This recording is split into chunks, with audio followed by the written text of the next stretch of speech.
This is normally what you see in a museum.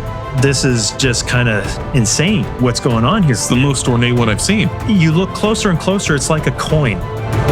You never really ran out of ammunition because you could load these things with glass, rocks, nails. As long as you had powder and a good flint, you were good to go.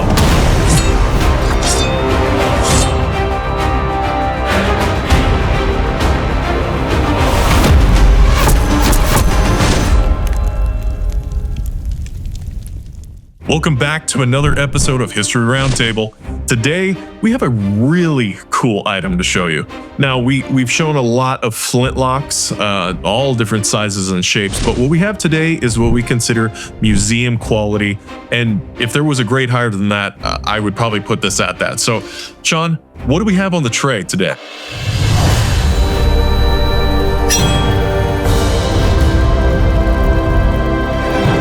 Yeah. So everybody knows I love this period and I love the craftsmanship, but when something like this comes in the door, it's a time to take a pause because this is not something you see every day. And what appears to be a stock with no wood, yeah, you would be right. The stock is entirely solid silver. No kidding. And not just a junky silver. They use very high quality, almost sterling at this time. And this is an Ottoman pistol, right in that 1780s period. I am just astonished. And the reason why I take a pause is because you have to think about the region this came from. Right. And the Middle Eastern, the whole Persia, the boundaries changed over time. So you had kind of crossover between the Ottomans and the Turks and, the Persians. It's just this melting pot where, and again, you have factions that don't like each other. And of course I ask, well, number one, why not any wood? Well, how many trees do you see in a desert region? Not a whole lot. Yeah. Okay, so that may answer that question. Why silver? Why not some other less expensive metal? Yeah. Okay, and then you look at it look at all of the decoration. I mean, this is just kind of insane what's going on here. It's the most ornate one I've seen. Yeah, and Tony, we'll get some really great B-roll because there's so much going on here. It's hard to even point out. But why? So this belonged to a very, very wealthy person, or it could have been made as a presentation. Because again, how did you get ahead back then? If it wasn't war, it was through trade. Sure. So the people in that region, and this does go back to accounts going back to the Crusades, that when the Christian monk soldiers, the Knights Templar, what have you, were fighting, the Ottomans, they were just, they couldn't wrap their head around the fact that they just glowed. In other words, the sun would reflect off of all the gold and silver that they were adorned with. And here again, you've got a weapon that is of solid silver. Yeah. It just kind of is like, wow, well, why? Why did they wore their wealth? Okay, well, that, again, I've said it before, it makes you kind of a big target. It sure does. But again, getting back to the item, it's astounding. So I look at this, and again, you're why not the ramrod again? Right. Again, if you're up on a camel or high up on an elephant, you wouldn't want to lose the ramrod. No, that makes sense. But, I highly doubt that whoever owned this, and this was probably one of a pair, would go out in an everyday setting. Yeah. Sporting these babies. I mean, this was something very special. Yeah. So I love seeing stuff like this. And when I actually get a chance to examine it outside of a museum, because again, this is normally what you see in a museum. Not to say that there aren't examples outside of a museum, but this is typically what you see in a museum. Sure. It has a friend. Oh, come on. You thought that one knocked your eyes out. It sure did. This will make you mental. Yeah.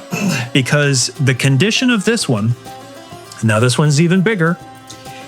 This is solid silver with a gold overlay. And then it's also, you'll see this darkening decorative element. This is called Niello. So this is the trifecta going on here. Gee, you've got man. gold, you've got a solid silver stock that is engraved. And again, we'll get some tight shots here. The work is just mind-numbing. And you look closer and closer, it's like a coin. But where this is going and why I'm bringing this up, because there are accounts of pirates coming across mass caches of stuff. Yeah. And including weapons like this. And why wouldn't they? Because this is, in a sense, an ingot Yeah, it is. of silver. Yeah. A big bar of silver that also functions as a weapon. My God, if there was any, like a moth to a flame, a pirate, this is, and it's a silver bar I can shoot. Literally. I mean, Wow. how cool. Unbelievable. But if you look real close at this, there is so little wear. And like in comparison to this one, you'll see here, and Tony will get a close-up on the pommel, the butt of the gun. You'll see almost like a detail of a face. You see that? But it's warm. So this actually had some use coming in and out of a holster or what have you. Now this one's a little bit different. It doesn't have a face design, but let's see it get real close here. You can see there's hardly any wear, which is just really remarkable. So this was very, very, I guess, well maintained, and I just want to know, who did it belong to? Because again, this was the top of the food chain. Yeah. You know, these belong to the sultans, the pashas, Yeah. you know, the high-ranking officials. Or again, this was made as a trophy or something as a presentation to maybe get favor in who you're trying to trade with. Yeah. Unbelievable. Again, this is one of those cross collectibles that for people who collect period silver, this would fall in a category because they may not be a gun collector, but they'd be in awe of the craftsmanship Yeah. of whoever made this. And again, this was one of a pair. And so it's not like this information just pops in my head. I do have to do a lot of research. So I do have an extensive library. And this is a phenomenal book, and it has examples in museums all over the world. And here's a wonderful section on the Ottoman weapons of the period. And here are some that are currently in museums. And you'll notice this example here at the bottom is very similar to this one here, but this one is bigger and better, I gotta say. Yeah. No. A little biased. But again, it's a fascinating part of history. And now, people have asked me, well, have you ever seen remnants of anything like this in the Americas? You know, from the Revolutionary War or War of 1812? And not really. You know, it was really after, when we were having issues, when we were a brand new country after the American Revolution, that we had to protect our interests of trade on the Barbary Coast. That makes sense. So you had guys from the colonies fighting over there, confronting guys armed with Yeah. things like this. Maybe not of this quality, but they most certainly brought them back as trophies It's interesting. because these were so different than the weapons they had. Yeah. Even though they functioned the same, they looked completely different. Oh, and for again, sure. no wood. Yeah. A stock that's completely made of a precious metal. Wow, that's really cool. And again, speaking of cool, come on, the cool factor.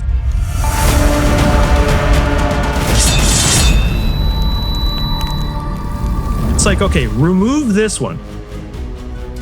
We would, if we were just talking about this one, we would already put this at the top of Of course. the chart. Top of the chart. So if this one is a smashing 10, where does this one rank? I mean, this is, again, not your average bear and something you're only going to see in a museum. So now it's kind of like, well, now we're maybe in a different realm. Yeah. of just museum quality stuff. Yeah. And that's a whole other scale. It is. Because I have seen, and I'm sure others that have gone to these museums, guns like this that are then embellished even further with gemstones and solid chunks of gold. And it's like, what? And again, those things were just meant for display. Sure. You know, the Sultan's armor. And there are notations that each of these power players, if you will, sultans, kings, they had their own collections too. Case in point, I own a very rare double-barrel flintlock pistol that actually was part of Samuel Colt's personal gun collection. Oh, it's not something he made, it's something he collected while he was alive. wow. And it's like, okay, you know, they collected this stuff just like we are now. Right. But now it's even more of an emphasis to protect this stuff because it is disappearing. I hate to say it. It really is. Fire, theft, you name it. But Wow.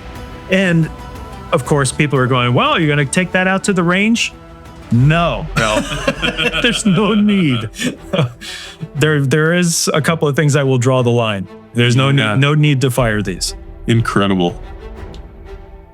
Man, and you know, you mentioned Niello. Now, for those who've never seen before or know about it, tell me a little bit about it. It almost looks like some kind of acid etching or dye of the metal itself. And again, I've asked people about this because I've never tried to replicate the technique. And I've asked people, well, how did they do it?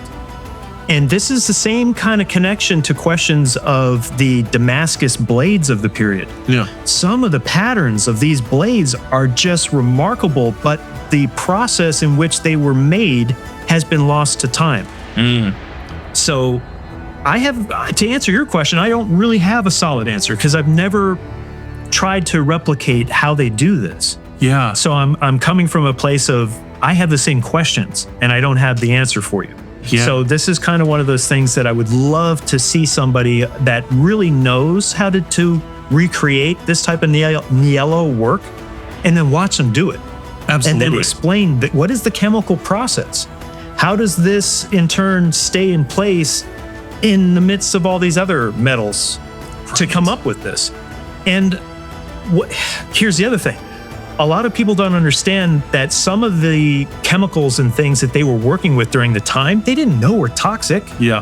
They didn't know would kill you. Yeah. There were guys that were handling mercury with their bare hands, not knowing all day. Yeah, that was going to eventually kill you. Yeah. So there may be some processes here that I may not know about, but I should. Because if I were to be given a task to restore something like this, whoa.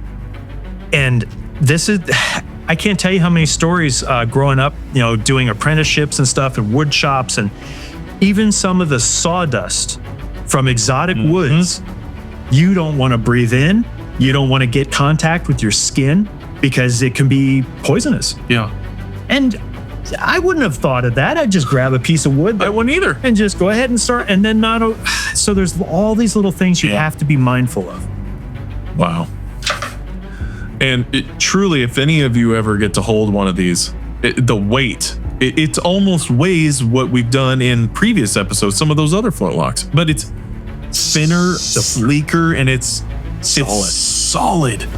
And I love, I mean, you see this similar symbol and, you know, floral patterns that they would put on rugs and other artwork at the time, but you have birds and what almost looks like dragons and cannons and flowers all over it. The more you look at it, the more you see.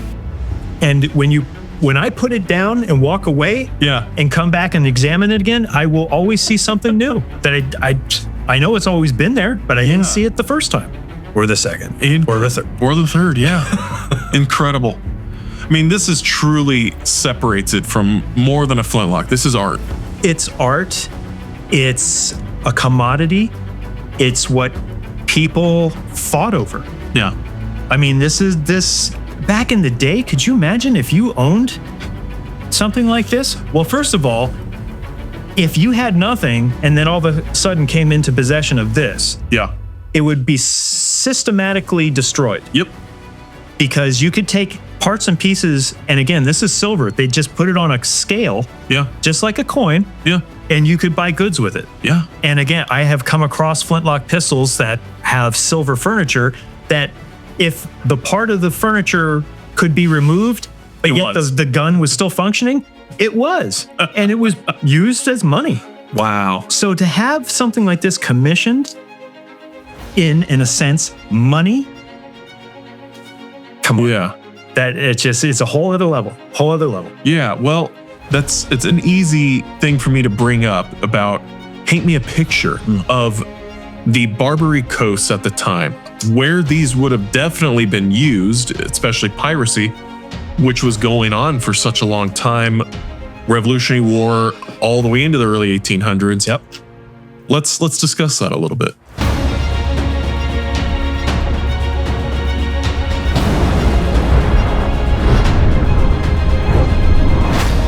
Well, I can't imagine these being used on the battlefield. Right. Not to say that they weren't, because even the highest, up through Pasha and Sultan, they're going to be armed with something. Right. And those wealthy guys had their own armories, their own personal collections, not only for protection, but hey, look at me, look at what I got, look at all my bling. Yeah. These things, I mean, they fall right into that category. Yeah. But maybe I would say this is a lesser grade than this one, just because. But I could actually see one of these heading out there. Yeah. And boy, it would serve the function. You could hit somebody over the head. It's not going to break. It's solid silver. Yeah. But again, you're also a target and it's a single shot. Right. So it's like, well, where and when were these really applied? Okay. Think about, let's paint the picture of what our current governments from every country are doing. Yeah. They're all schmoozing each other and look at what I got and I got something you don't have and blah, blah, blah, blah, blah. That's the way it works. Well, back in the day, it was all the same show, the pony show. Yeah. And when a foreign dignitary would arrive in the Persian Ottoman Empire and see all this wealth, I mean, it was literally dripping off of everybody. Yeah. And of course, that piqued the interests of the countries that may, as opposed to the have-nots, these are the countries that have. So we want to trade with them. Yeah. So these types of things would be constructed to solidify those trade environments. Makes sense. And those agreements, if you will. Yeah. And these things would perpetuate all over the world. So it's like, unless I know for a fact that this was, for this guy and Muhammad II, and I don't know. Right. But I know he had stuff just like this. Wow. So, and through conflict, that's how these things ended up here. Right. It's like, why is this here and not there? Yeah. Excellent question. Because it certainly wasn't made here. Yeah. Wow. Yeah, I know. It's just... I mean, if I was a pirate captain, this is absolutely what I would have. Oh, without a doubt. I mean, that sets you apart. I mean, even among pirates, that's, to say that you are the head honcho. I mean, it's not going to get much. Tell me you wouldn't want that. I mean, and it's like, in terms of pieces of 8, how many pieces of 8 would it take to make the stock? Right. And seeing how much a piece of 8 was worth at the time.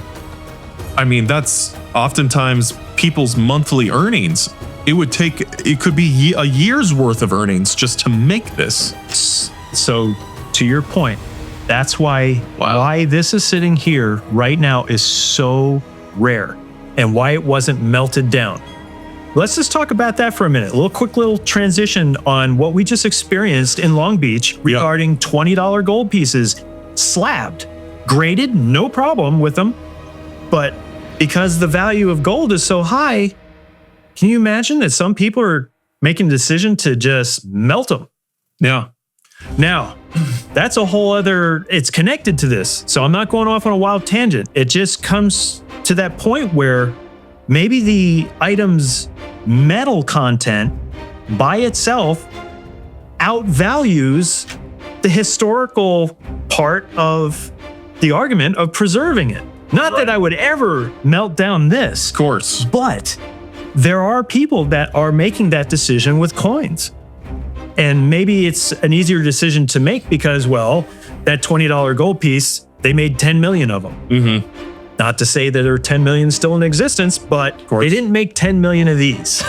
Yeah. So, but it just goes to show how through the ebbs and flows of time, things will get destroyed and then made into something else. Right.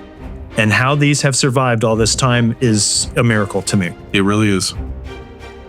But wow. So, yeah, we've covered the cool factor. They're way in a whole other league. But I love that. I do too. Because this doesn't happen every day. No, it doesn't. Truly something you won't even see in a museum. Very few. Yeah. I've been to most of them. Yeah. But I don't know. If you like this stuff, guys, help us, help you. Subscribe. That's all we're asking. And share it to a couple friends. If you know anybody who'd be interested in seeing more treasures just like this, let us know and let them know. But I'm Josh. I'm Sean. We'll see you on the next one. Yep.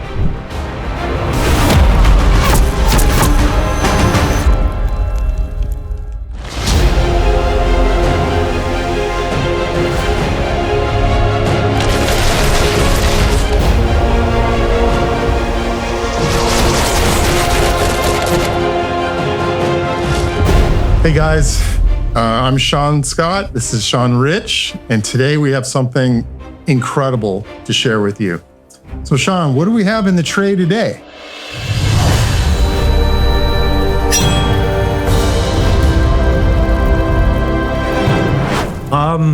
This is one of those, it's hard to find the right words. I've been doing this a long time, collecting and handling the most incredible museum quality weapons and artifacts. This is one of those that is a showstopper. And the reason for it is kind of obvious. What you're seeing, what appears to be all silver, is indeed real sterling silver. And this thing is just covered in it. And it's not just the fact that it's silver mounted, it is the artistic merit in which the silver work was executed, because you've got very fine silver wire inlay to the wood. You've also got, stars and shells and decorative elements and different, thickness levels. So in other words, this whole section of pierced silver sheet is very, very thick, whereas some of the others are thin, which again, when you see a lot of this type of thing, this is not your normal average bear. This is heightened and elevated, where certain elements of craftsmanship would have categories. And again, what you're looking at, this is called a DAG Blunderbuss. And it's not something that, it looks like you would shoulder it. In other words, like this. No, this was a pistol. You would never want to do this because you'll burn your face. But on the top of the barrel, you'll see a maker's mark, and it is inlaid with gold. And surrounding it is all this heavy, heavy overlay of encrusted silver decoration. All of the parts are hallmarked with the silversmith. All the parts are marked, and all the parts are silver, which again, this is very unusual to see one of these like this. So Where would you say it was made?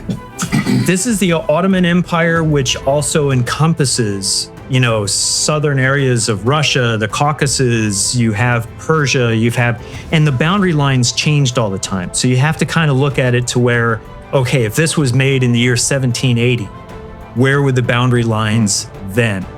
In Turkey and what have you. But that whole region is where these were very, very popular. And there are even notations during the Barbary Coast historical events where these were the weapons of choice. Oh, for the Barbary pirates. Exactly. And again, it makes perfect sense because it's a blunderbuss. And if you'll notice, it has a flaring barrel and it's smoothbore, so it's not rifled or anything. So basically, you never really ran out of ammunition because you could load these things with glass, rocks, nails. As long as you had powder and a good flint, you were good to go. But I couldn't imagine being peppered in the face with a bunch of glass. Wow. But Yeah, this is spectacular. And so I was mentioning like categories.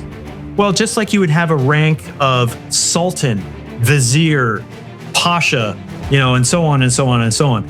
This is one of those grades in the higher levels for presentation. And in that culture, a lot of the people would wear their wealth. So going out in public, they would wear lots of gold and silver, and it would also be depicted in the weapons, the everyday things. This is obviously way over the top, but somebody used it, and it is, it's in firing condition, but definitely something you only see in a museum. It's rare that I should even be holding this right now.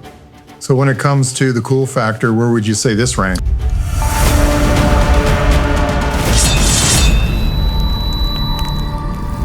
It's 12. Okay then. Way exceeding.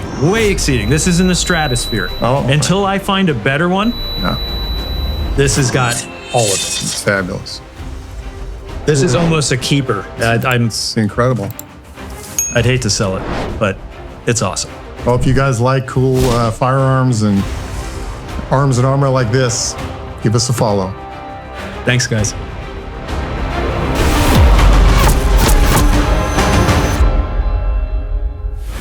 History Roundtable, an all-new season. Don't forget to like and share your favorite episodes. And to learn more about the artifacts on the show, visit tortugatrading.com and commodorecoins.com. Till next time.